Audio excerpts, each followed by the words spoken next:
Io un po' di foto le ho selezionate, non so se No, sono sono super carine. per te o... Sai che andrò da quella specie di mostriciattolo verde? Ho quasi 21 anni e frequento l'Università del Piemonte Orientale, Economia Aziendale.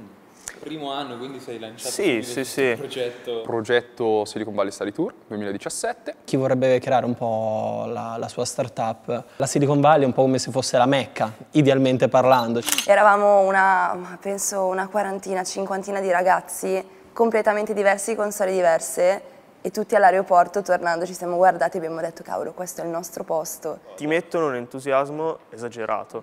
Però col dito devo far così? Mi raccomando, guardate questa puntata che è molto molto interessante.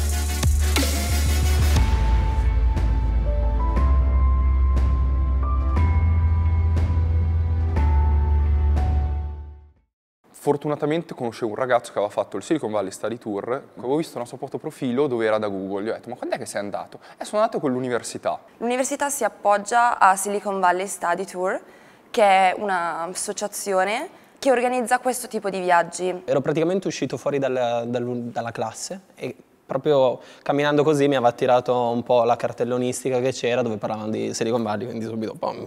Io devo ringraziare Andrea per questo perché io sono molto appassionato del mondo tech e quindi quando lei mi ha detto che c'era questo progetto in università, la sera sono andato subito a guardarlo e mi sono iscritto. Quindi c'è questo forum che è appunto siliconvalleystudytour.com dove noi del Piemonte Orientale, chi almeno si è candidato, incomincia a chiacchierare di vari argomenti. Una specie di dialoghi, dei dibattiti su dei topic vari. Alla fine veniva fatta una graduatoria, in tutto c'erano 5 posti. Col professor Candiotto, che è il professore di organizzazione aziendale dell'università che ha gestito il tutto. E ci ha fatto un po' da Virgilio lungo l'inferno. Il professore è un grande, il professore è più giovane di tanti ragazzi che conosco.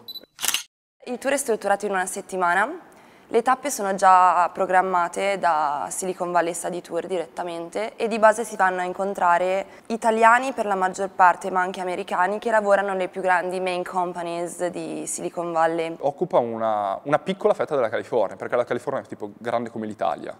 Racchiude San José, San Francisco, racchiude la zona di Sunnyvale, che è un'altra cittadina, Redwood City. Non è tanto grossa. E abbiamo anche avuto il punto di vista delle università, che in Silicon Valley sono un elemento fondamentale. Diciamo che dicono che senza Stanford e Berkeley forse la Silicon Valley non ci sarebbe. Siamo andati subito a Stanford il primo giorno.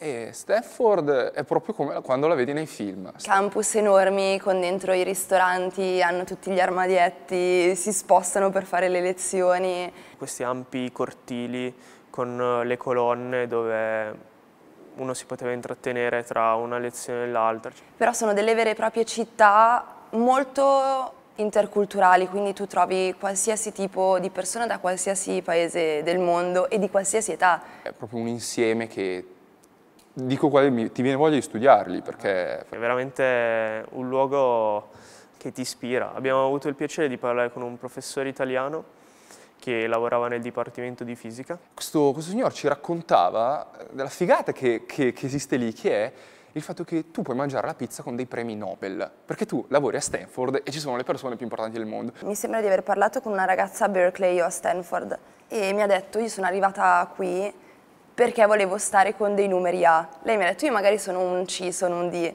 però qua tu sei in mezzo a numeri A. Tu devi tendere sempre ad andare con chi è meglio di te. Adesso dico una cavolata, se tu sei bravo a giocare a calcio, vuoi giocare a calcio e hai di fianco Cristiano Ronaldo, ti aiuta.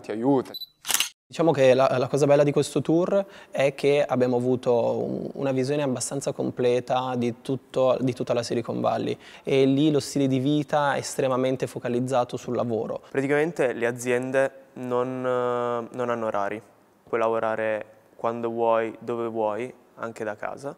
L'importante è che tu finisca un tot di punti. Essendo un luogo molto estremo, può essere perfetto per una persona che è totalmente estrema, che è lì per arrivare a quell'obiettivo non ci sono, non ci sono cazzi. Per cui tu inizi il primo giorno da LinkedIn e dici no, io voglio lavorare qua in un futuro. Secondo giorno vai a Logitech, no, ho cambiato idea, voglio lavorare qua. Ultimo giorno sei da Facebook, dici boh, ma ho deciso. Ecco, LinkedIn è quella che mi ha più colpito. È un'azienda che è incredibile per il modo di trattare i dipendenti e di organizzare il lavoro.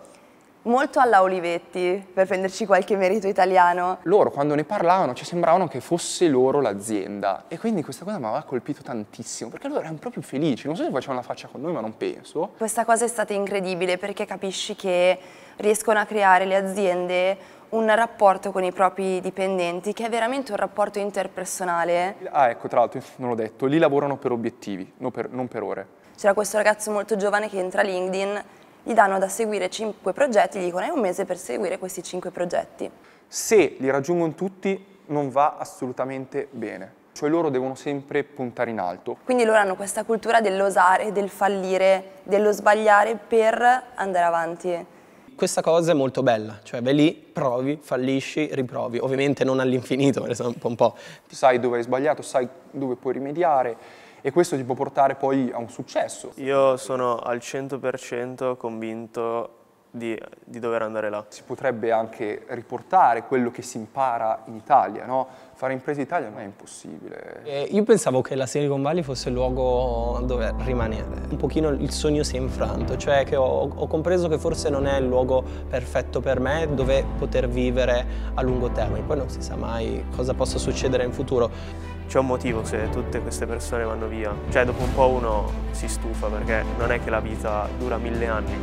Da un punto di vista personale mi ha insegnato una lezione che non c'è tempo. Nel senso che quando vai lì hai l'impressione che per quanto tu abbia fatto non hai fatto abbastanza nella tua vita, per te stesso, per i tuoi amici, per il tuo lavoro, per la tua università. Io sono andato 3 volte, in tutte e 3 le volte mi hanno cambiato. La cosa incredibile di quando vai in Silicon Valley e inizi a parlare con le persone è che tornato a casa pensi di poter fare qualsiasi cosa tu voglia.